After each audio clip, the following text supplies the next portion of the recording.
Yes. was formed how long ago? 25 years ago. 25 years ago. And in that whole time, our leaders, instead of thinking long term, Yes. decided it was okay to just stay in this place of Dependency. infancy and dependency, not to figure out how to open markets amongst themselves or with any other part of the world, but to basically, gonna be crass, to just stay on your mama's breast Yeah. because US is your mama, right? Yep. The United States of America, quite frankly, does not owe Africa anything in that sense besides reparations. But I'm just saying, in terms of these deals that we're making. And so, even if you got it and you've now been functioning, how about any business? You think about how to expand, you think about how to diversify. You do not put all your eggs in one basket. And so, I will again deplore, this man and the fact that he does not care about humanity and all his decisions are about just how to exert the most power against people for his own good or just for his own aggrandizement. Having said that, I also have to say to my people, why are we expecting the West to save us? That is never their intent. Never, ever, ever their intent. So this is a time, even as they're hoping to buy another year or whatever from the Trump administration, start thinking about how you diversify. Do we not have 1.4 billion people on the face of Africa who buy clothes? Yep. Yep.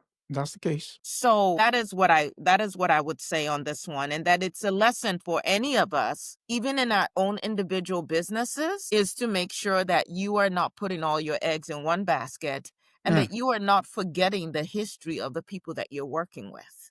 And putting yourself in a very vulnerable situation for no good reason. Having said that, just reading that story and reading what the young woman is saying, but at the end, if you go scroll all the way down to the quote that she gives there, if you don't mind, on Okay. that Let me check it. story, our personal Let me share. development and how we understand history and where we are in history is really important. So I know she's just trying to put food on the table. She's taking care of her family go all the way to the end of that article, if you don't mind.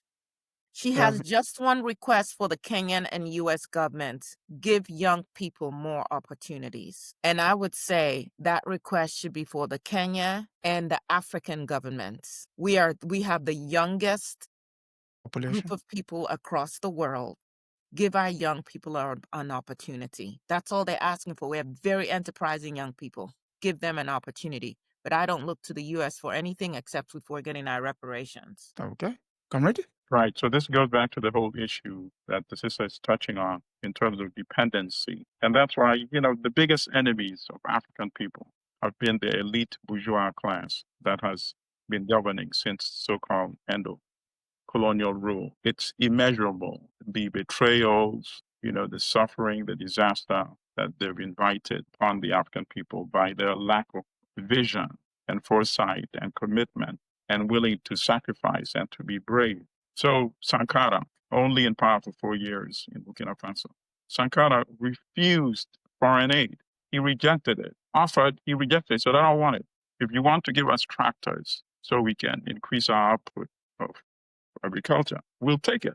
And they got that. And they tripled our food production and became self-sufficient because he's a forward-thinking person, right? So we have the biggest problem we have on the continent is that the mind is still colonized. Our leaders have Mm. not been able to decolonize our mind.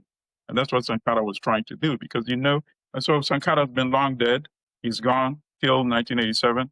And yet the seeds that he planted I'm have still there. germinated. And that's why Burkina Faso is a different country from all those other African countries today because of the example that Sankara set.